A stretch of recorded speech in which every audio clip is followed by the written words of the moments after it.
if you test positive for antibodies to some virus, it's a sign that you're already vaccinated. That you need to test for the antigen for HIV, not the antibodies.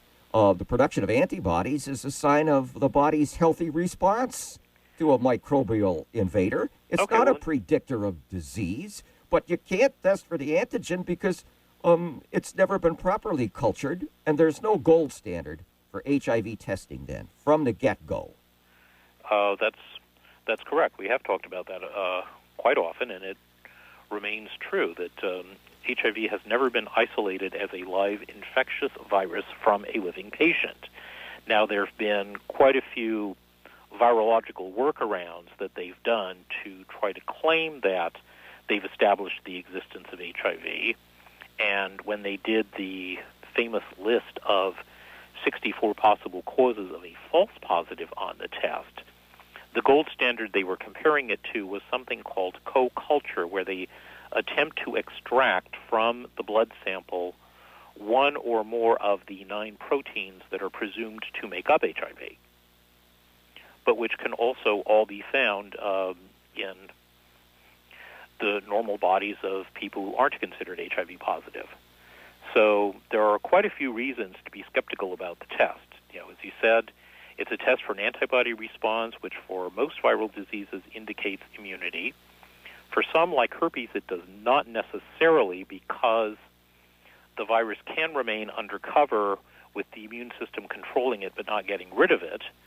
But there has never been a disease other than AIDS for which the medical establishment has said that an antibody response inevitably means you will get the disease and you will die prematurely from it unless you go on antiviral medications, which are highly expensive drugs and also potentially very toxic. Yeah, and don't we know about that from AIDS and the protease inhibitor drugs going way back, and yet the pharmaceutical industry still wants to sell these drugs in large quantities, right? That's what a lot of this is about, moving the merchandise, that they've had a crisis, and ironically it was because they so vastly oversold the drugs in the first place. They were minimizing the accounts of their side effects. And also, AIDS simply has largely died out. It has ceased to be an epidemic. It ceased to be an epidemic sometime in the early 90s, and it has since become endemic. It's been lodged in these so-called risk populations, and it hasn't really broken out of them, which is one of the clearest signs in the world that it is not an infectious disease, because infectious diseases infect everybody. Everybody who comes in contact with them. They don't discriminate. They don't, they're not more likely, as AIDS is, to be found in gay men than straight people, or in blacks than in whites, or in men than in women. That's not how germs work. As the pioneering alternative AIDS scientist Peter Duesberg said, to a virus, we are just 73 kilograms of meat. Well, there you go. But now, a word that had been used, or actually had not been used, in print media, talking up this new kind of testing program, is prophylaxis. The whole point is to sell the drugs. The whole point of getting tested is to get on the drugs, and broad application of the drugs to the population, even though they don't actually have a disease, is what you might call prophylaxis.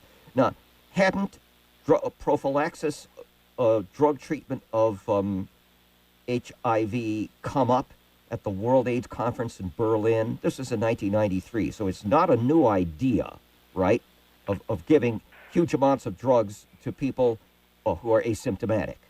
Well, that was actually something different. Yeah? What this recommendation is to get more people tested so that more people will turn up HIV positive and therefore be prescribed the medications. And they're basing the whole thing on a couple of studies claiming that getting on the medications early will extend people's lives. Now, there's a problem with all the studies that have been done for that is that AIDS research tends to avoid true control groups. They don't look for people who are not on any drugs at all. They compare the new drugs with the old drugs, and the people on the new drugs do live longer than the people on the old drugs did. But in the absence of a true control of people taking no drugs, there's no way to tell whether the people on the new drugs are living longer than the people on the old drugs because the new drugs are more effective or because the new drugs are simply less toxic. So what we're talking about from top to bottom in AIDS science is really bad science.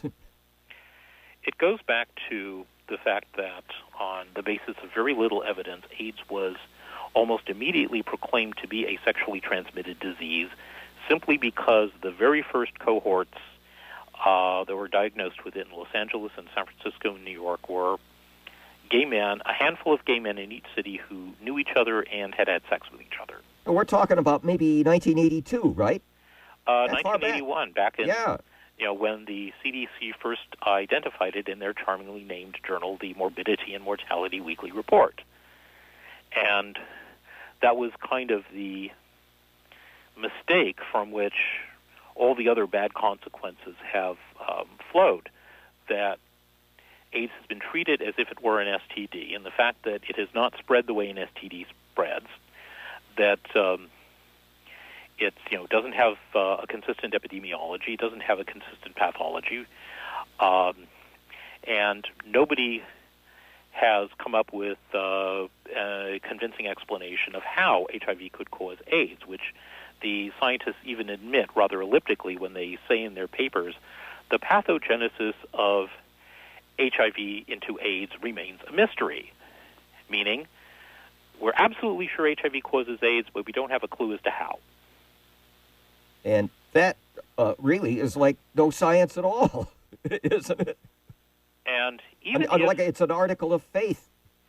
Yes, but even if you believe that HIV causes AIDS, and even if you believe that the HIV test actually measures infection, even if you buy into the logic of the AIDS mainstream, the recommendation that everybody get tested still doesn't make any sense because of something called Bayes' law, which is rather complicated statistics, but the basic premise is that the more you test, the more you extend the test to populations with a very low prevalence of the condition you're testing for, the more likely that a positive test result will be false.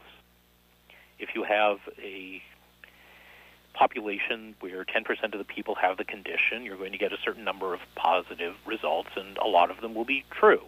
If you're testing in a population where 1% has it, a higher percentage of the positive tests you get will be false. So as you extend the testing for the so-called HIV test down into populations with a much lower prevalence of the condition, for whatever reasons, whatever it is, then you're going to get a lot of people testing positive who don't have it, even by the mainstream's own definitions, don't have it. And they'll be very strongly urged to take these highly expensive and highly toxic, potentially life-threatening treatments, unquote. And you got to take them for the rest of your life. Right. Right? That according to the AIDS mainstream, there are no false positives, or there are so few they don't bother to talk about them. And there's no cure.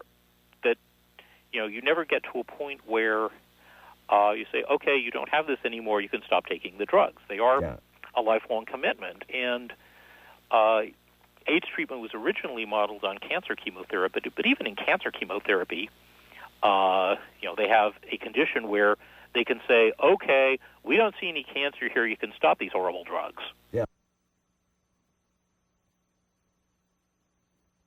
Mark Conlon and I continue our discussion of the state of the AIDS phenomenon on the other side of World AIDS Day. Listen for part 2 of our pre-recorded conversation next Thursday, December 6th.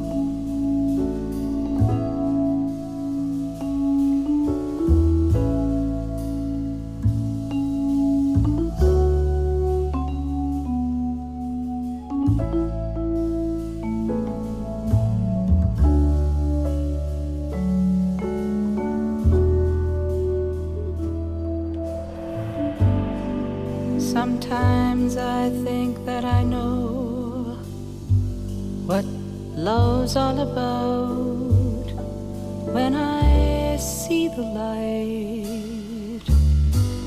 I know I'll be alright.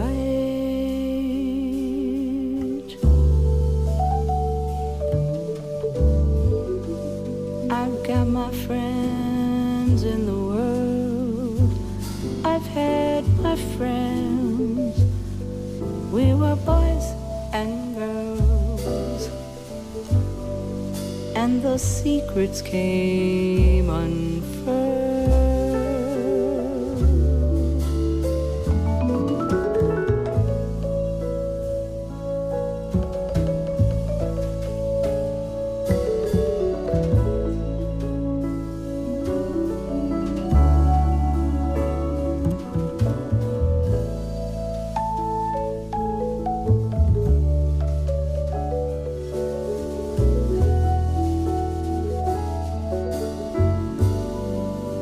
City of brotherly love, place I call home. Don't turn your back on me. I don't want to be alone. Love lasts forever. Someone is talking to me, calling my name. Tell me I'm not to blame. I won't be ashamed of Philadelphia.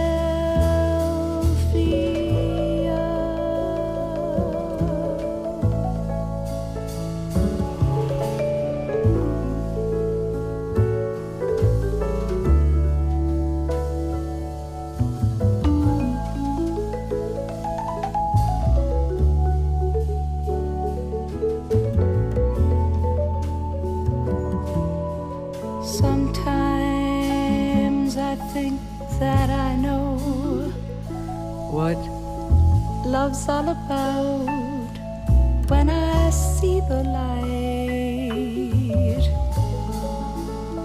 I know I'll be